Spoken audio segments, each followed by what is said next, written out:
मित्रों, आज अपने लेक्चर में मैं धर्मों के विकास में भौगोलिक और भौतिक वातावरण के प्रभाव का वर्णन आपके सामने प्रस्तुत करने जा रहा हूं। Effect of geographical and physical environment on development of religion पर मेरा व्याख्यान केंद्रित है। इस व्याख्यान में मैंने भारतीय धर्म शास्त्रों, बाइबिल, कुरान,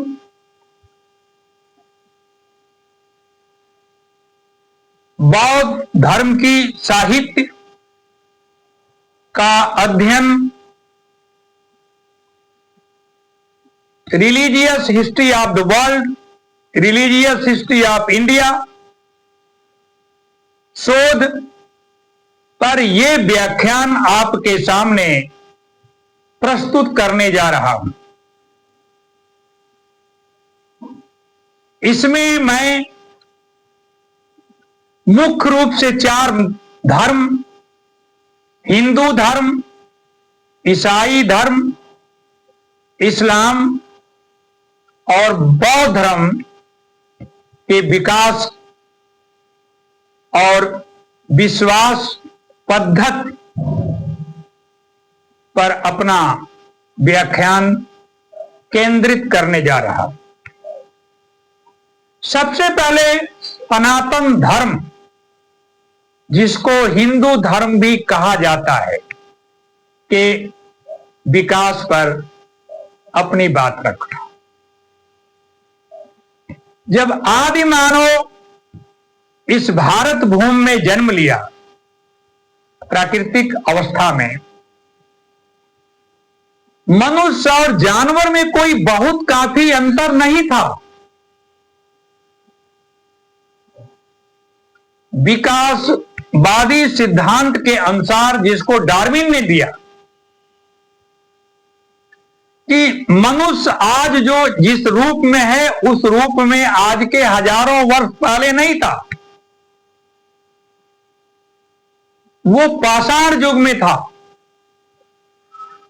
गुफाओं में रहता था, पत्थर उसका हथियार थे, जंगलों में रहता था, झोपड़ी में रहता था, नंगे था, भाषा का विकास नहीं हुआ था, सभ्यता का विकास नहीं हुआ था। उस समय भारत में जंगल, वन और घास के मैदान थे। आज तो 1/3 हो गए हैं। उस समय 95% चारों ओर जंगल थे, नदियां थी, पहाड़ थे, पहाड़ पर भी जंगल थे। मनुष्य अपने भोजन के लिए भारत में फलों पर, पत्तियों पर, साग पर, शाकाहारी था, निर्भर था। आग का आविष्कार उस समय तक नहीं हुआ और पशुओं को मार करके कच्चे मांस को खाता था। जैसे बाघ, शेर, अन्य जानवर, मांसाहारी जानवर कच्चा मांस को आज भी खाते हैं। उसी तरह मनुष्य खा रहा था। लेकिन जीवन संघर्ष में, मानव जीवन के संघर्ष में आग, 2 पत्थरों की रगड़ाहट से आग का जन्म हुआ और भारत के लोगों ने आग को देवता मान लिया, अग्नि देवता। आग से भारत में मानव के जीवन में सुधार आया। जो कच्चे मांस को खाता था उसे भून कर खाने लगा, और भून कर खाने में भोजन स्वादिष्ट हुआ। जब आपके आविष्कार ने उसने बर्तन, मिट्टी के बर्तन को बनाना सीखा, कच्चे मिट्टी के बर्तन को आग में गर्म करके ठोस के रूप में उसने काम किया। गुफाओं से छोड़ करके वो झोपड़ी में रहना आरंभ किया। अपने भोजन के लिए भारत के लोग एक जगह से दूसरे जगह तक जाते थे, लेकिन एक वक्त आया जब लोगों ने, जो कबीले थे, एक स्थान पर जाके रह गए जो आज गांव के रूप में, शहर के रूप में दिखाई देते हैं। मनुष्य ने सबसे पहले 2 जानवर का पालन किया, एक घोड़ा, एक गाय। घोड़ा युद्ध के मैदान में काम देता था, रथ हाँकने में काम देता था, और गाय के पालन से दूध मिला, दही मिली, घी मिला, गोबर मिले, उससे उन्होंने खेतों में डाला, जिससे कि अनाज की उत्पत्ति हुई। और जो गाय से बछड़े का जन्म हुआ, बैल, दोनों उपयोगी थे। यदि गाय ने बछड़ी को जन्म दिया तो पालन पोषण हुआ, दूध देगी। यदि गाय ने बछड़ा को जन्म दिया तो उसके पालन पोषण से बैल का काम किया, और बैलों ने हमारे पूर्वजों को 4000 वर्षों तक जमीन को फाड़ करके अन्न का उत्पादन किया, जौ, बाजरा। 4000 वर्षों तक गाय के बछड़ों ने हमें जोत कर खिलाया। उस समय भारत की जनसंख्या 100% कृषि पर निर्भर थी, आज 70% है। भारत कृषि प्रधान देश था और है।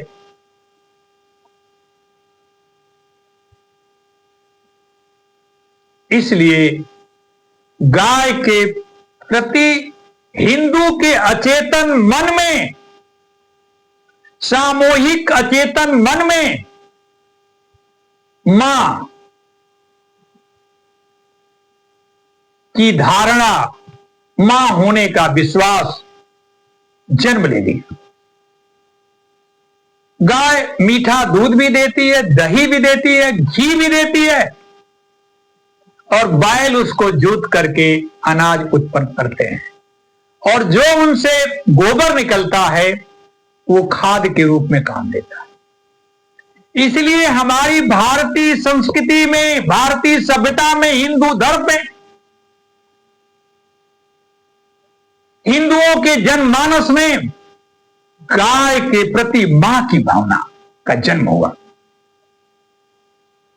ये भारत के धर्मशास्त्र कहते हैं। ये अध्ययन के आधार पर ये प्रस्तुति आपके सामने कर रहा। अब मैं आता हूं इस्लाम पर। इस्लाम का जन्म मक्का, मदीना, सऊदी अरेबिया में हुआ। Saudi Arabia, Iran, Iraq, Libya, Syria, ये सारे रेगिस्तान थे। ये भोजन के लिए दूसरे पर डिपेंडेंट थे। लीबिया, इजिप्ट में, मिस्र में देखिए तो वो पूरा रेगिस्तान था। उत्तरी अफ्रीका भी रेगिस्तान था। न वहां पर फल थे, न फूल थे, न पेड़ थे, न जीव थे, न जंतु थे। केवल बालू था, रेगिस्तान था। और जब जंगल नहीं रहेंगे तो जीवन नहीं रहेगा। भारत में जंगल था, नदियां थी, गंगा, जमुना, सरस्वती, गोदावरी, ब्रह्मपुत्र। इनमें जो हिमालय की जड़ी बूटियां आती थी, जो हिमालय से ये सारे नदी निकलती थी, उसमें जड़ी बूटी आती थी और वो पानी अमृत था। तो जब उन्होंने नदियों का जो हम पानी पिए तो उनको भी मां समझ गए। नदी हमारे लिए मां है, गाय हमारे लिए मां है। इसलिए हमारी जो विश्वास में जो धर्म की जो भावना विकसित हुई, वो भौगोलिक और भौतिक वातावरण के कारण आई। लेकिन रेगिस्तान में फल फूल था नहीं, तो वहां के लोग मांसाहारी हो गए, जीवों को मार के खाते थे। गाय का मांस इसलिए खाते थे कि गाय का मांस मीठा होता था, स्वादिष्ट होता था, शुद्ध होता था। मुसलमान सूअर का मांस नहीं खाता है। क्यों? कि सूअर अपवित्र है और सूअर गंदे भोजन का सेवन करता है, इसलिए मुसलमान सूअर का मांस नहीं खाता है, लेकिन गाय का मांस खाता है। हिंदू गाय का मांस नहीं खाता है, लेकिन क्रिश्चियनिटी, ईसाई गाय का भी मांस खाता है, सूअर का भी मांस खाता है, दोनों का मांस खाता है। बौद्ध धर्म में महात्मा बुद्ध के बाद देखा गया, भगवान बुद्ध ने देखा कि भारत में हिंसा है, जीवों की हिंसा की जा रही है नाहक।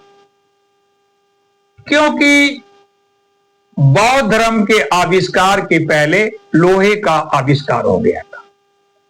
लोहे का हथियार बनाने की कला ज्ञान भारत भूमि पर रहने वालों को हो गई।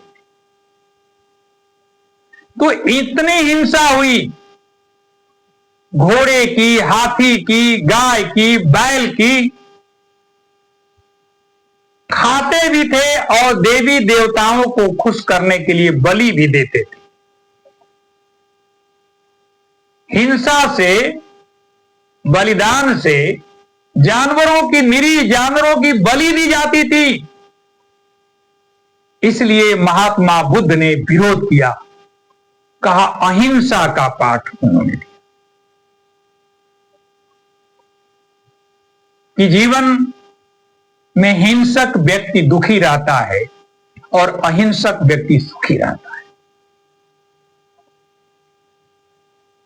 और इसलिए बौद्ध धर्म अहिंसा पर आधारित था, तो अधिकांश बौद्धिस्ट शाकाहारी हो गए। बाद में बौद्ध धर्म में दो भाग हो गया, थेरवाद बौद्ध धर्म और महायान बौद्ध धर्म। थेरवाद के फॉलोअर मांसाहारी होते हैं, मांस खाते हैं, लेकिन महायान बौद्ध धर्म में मांस खाना वर्जित है, मांस लोग नहीं खाते। क्यों? कि महात्मा बुद्ध अधिक संवेदनशील थे, जीवों की प्रति करुणा थी। शायद जितने तीनों धर्म हैं, महान धर्म जिसको कहते हैं ईसाई, इस्लाम और हिंदू, इन सारे धर्मों से बौद्ध धर्म उच्च कोटि का था। अधिक मानवता थी, इंसानियत थी, संवेदना थी, करुणा थी। पृथ्वी के भूभाग में जितने जीव जंतु थे, उनके प्रति महात्मा बुद्ध के दिल और दिमाग में करुणा थी। मैं अपने मुख्य विषय पर आता हूं कि इस्लाम का जो जन्म हुआ रेगिस्तान में हुआ, जहां पर पेड़ पौधे जीव जंतु भोजन के साधन नहीं थे, तो उन्होंने जीवों की हत्या किया। गाय बैल भैंस जो भी मिला मारकर खा डाले, क्योंकि उनके पास में फल और पत्तियां नहीं थी, साग सब्जियां नहीं थी। भारत में जहां जाओ वहीं पर साग थी, सब्जी थी, फल थे, फूल थे, आदमी खा लेता था, जीवन का यापन होता था। पूरे जंगल भोज पदार्थों से भरा हुआ था। उस समय भारत की आबादी 1 करोड़ या 2 करोड़ रही होगी, लेकिन आज 140 करोड़ हम भारतीय। तो मेरे व्याख्यान में मैंने आपके सामने रखा, क्या कारण है कि हिंदू गाय को माता मानता है, गाय की पूजा करता। इसका एक ही कारण है कि पिछले 4000 वर्षों से गाय दूध देती है, और जो उनके बछड़े बैल होते हैं वो धरती को चीर करके हमें 4000 वर्षों तक हिंदुओं को भोजन दिए, क्योंकि ट्रैक्टर का आविष्कार नहीं हुआ था। ट्रैक्टर से खेती अभी तो 30-40 साल पहले हुई है शुरू। कुओं से निकालता था, पूर से पानी निकालता था, बैल निकालते थे। रहट में बैल का काम होता था। तेली के द्वारा जो तेल कोल्हू में पेरते थे, बैल के द्वारा होता था, और उन बैलों को जन्म गाय देती थी। इसलिए गाय की हम पूजा करते हैं, हिंदू गाय को माता मानते हैं। इसके भौगोलिक और भौतिक कारण हैं। ये कारण इस्लाम में, सऊदी अरेबिया में, मिडल ईस्ट में, वेस्ट एशिया में नहीं था। इसलिए जब इस्लाम का जन्म हुआ, विकास हुआ, तो उनके विचारधारा पर, बिलीफ सिस्टम पर ज्योग्राफिकल और फिजिकल वातावरण का प्रभाव कुरान में दिखाई देता है। गाय को हम माता मानते हैं। इस संबंध में अनेक कहानियां हमारे रामायण, रामचरितमानस, उपनिषद, वेदों में उल्लेख है कि हम गाय को माता क्यों मानते हैं। अब लोग गाय को छोड़ देते हैं, हत्या करते हैं। अरे जिनके बैलों ने, जिनके बेटों ने आपको 4000 वर्षों तक धरती पार फाड़ करके अन्न दिया, दूध दिया, आप आज उसको रोड पर छोड़ देते हैं। लेकिन अभी जो हिंदू धर्म को मानने वाले हैं, जो हिंदू धर्म के इतिहास को पढ़ते हैं, हिंदू धर्म शास्त्रों का जिन्होंने अध्ययन किया, गाय के प्रति उनकी धारणा मां की है। यही बात इस्लाम में, ईसाई में नहीं है। ईसाई भी गाय को मार के खा जाता है। इस्लाम भी में गाय की कुर्बानी दी जाती है। कहा जाता है कि गाय स्वर्ग से आई है, कामधेनु के रूप में आई है। लेकिन इस्लाम यह मानता है कि यदि गाय की कुर्बानी दी जाएगी तो अल्लाह खुश होगा। यह उनकी धारणा है, और यह हमारी विश्वास पद्धति है। इसलिए भारत में इस्लाम और हिंदू धर्म दो विचारधारा है, ये कभी मिल नहीं सकते हैं। यही कारण था कि 1947 में भारत के 3 टुकड़े हुए। दोनों की बिलीफ सिस्टम, विश्वास पद्धति अलग अलग है।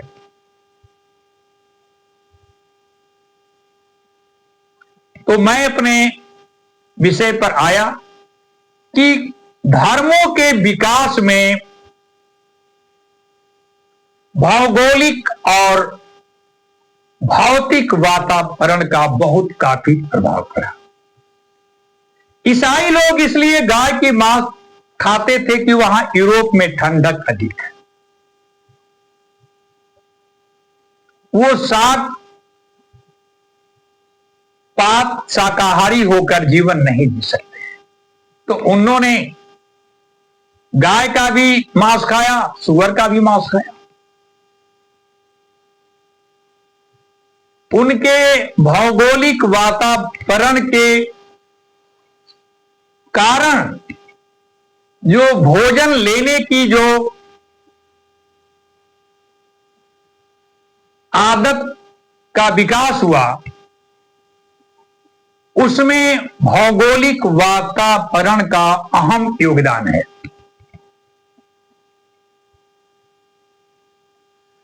तो मैं आपके सामने चारों धर्मों का विकास का क्रम जो है उसको रखा, और मैं केवल भोजन को ही आपके सामने रखा, क्योंकि यदि अन्य जीवन के आदत को, विश्वास को इसमें रखेंगे तो यह लेक्चर लंबा हो जाएगा। किसी दिन और मैं इस विषय पर डिटेल में आपके सामने अपना व्याख्यान रखूंगा। तो लोग कहते हैं कि हिंदू लोग गाय को माता क्यों मानते हैं? शायद मेरे भाषण से, व्याख्यान से आप में जो एक शंका थी, जो द्वंद्व था, वह समाप्त हो गया होगा।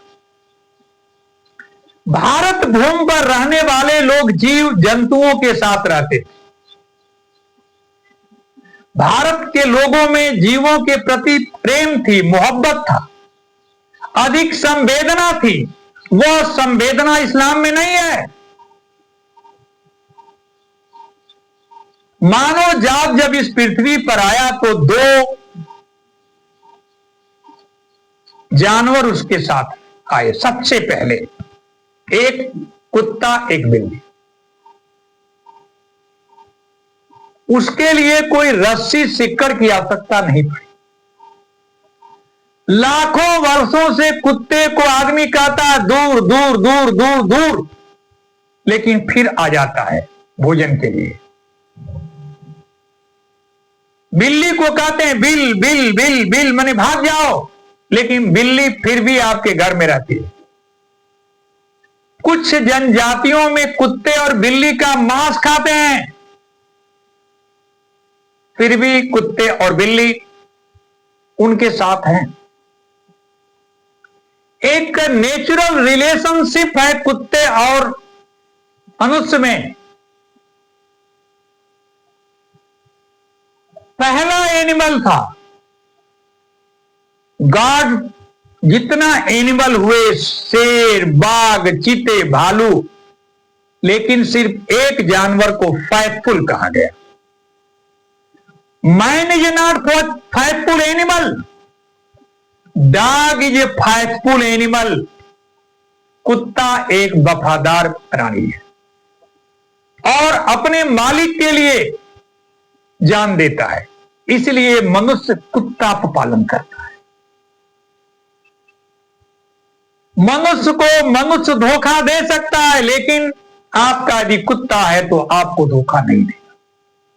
उसको मारते हैं, पीटते हैं, फिर भी आपका साथ नहीं छोड़ा है। आधी रोटी के लिए आपके द्वार पर रात दिन बैठा रहता है। बिल्ली को आप मार पीट रहे हैं, लेकिन बिल्ली आपका साथ नहीं छोड़ती है। भारत के धर्मशास्त्र कहते हैं कि बिल्ली की हत्या पाप है, अधर्म है, नरक मिलेगा। यदि बिल्ली हत्या के लिए सोने की बिल्ली का दान देना पड़ेगा। हमारे संस्कृति और साहित्य में, हिंदू धर्म में कुत्ता और बिल्ली का हत्या वर्जित है।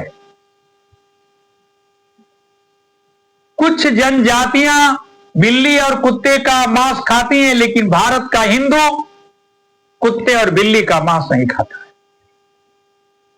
इतनी संवेदना है, उनके साथ में हम लाखों वर्षों से रह रहे हैं, लेकिन यही बात इस्लाम में, रेगिस्तान में नहीं था। वहां पर बालू था, रेत था, रेत में न तो जीव थे, न जंतु थे, न वन था, न तो नदियां थी, कुछ था ही नहीं। इसलिए वो आक्रमणकारी बन के यूरोप की ओर गए या तो हिंदुस्तान की ओर आए। यदि उनके पास में भोजन रहता, संसाधन रहता, जैसा कि भारत में था, तो मुसलमान अपना भूमि छोड़ करके, अपनी मातृभूमि छोड़ करके अफ्रीका में नहीं जाते, यूरोप में नहीं जाते और भारत भूमि में नहीं आते। गरीब थे, मजबूरी थी, भूखे थे, दुखी थे, उनके पास कुछ था ही नहीं। और भारत का जो भौगोलिक और भौतिक वातावरण था, दूध से, फूल से,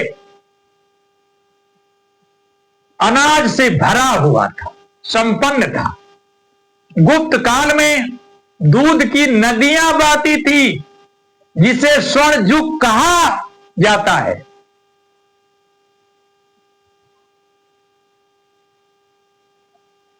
तो मैं अपने लेक्चर को कंक्लूड करने जा रहा हूं। मैंने आपके सामने प्रस्तुत किया कि जो धर्मों का विकास है, उस पर ज्योग्राफिकल और फिजिकल इन्वायरमेंट का इफेक्ट है। और वो इफेक्ट इतना हुआ कि हमारा जो नेचर है, ह्यूमन नेचर है, अचेतन मन है, उसमें जाकर के शामिल हो गया। वह हमारे संस्कृत और धर्म का अंश हो गया। और दुनिया के सारे धर्म विश्वास पद्धति पर आधारित है। मानिए तो देव, नहीं पत्थर। इसको वैज्ञानिक रूप से धर्म की सत्यता को या गॉड, अल्लाह, राम का टेस्ट नहीं किया जा सकता है, क्योंकि विश्वास अमूर्त हैं और सारे धर्म विश्वास पर टिके हैं। लेकिन जैसे जैसे हमारी इंफॉर्मेशन टेक्नोलॉजी, ज्ञान विज्ञान में वृद्धि हो रही है, जो हमारे धर्मों में अज्ञानता थी, उसमें धीरे धीरे सुधार आ रहा है और मनुष्य अपने को परिवर्तित करने के लिए मजबूर है। तो मित्रों, बस आज का व्याख्यान यहीं पर समाप्त होता है। इसी दिन इसी विषय पर अपने लेक्चर के दूसरे भाग में दूसरे एंगल से अपनी बात को आपके सामने रखूंगा। फिर आप सभी लोगों को राजेंद्र राम एडवोकेट के ओर से नमस्कार, सादर प्रणाम। जय हिंद, जय भारत। डॉक्टर अंबेडकर अमर रहें।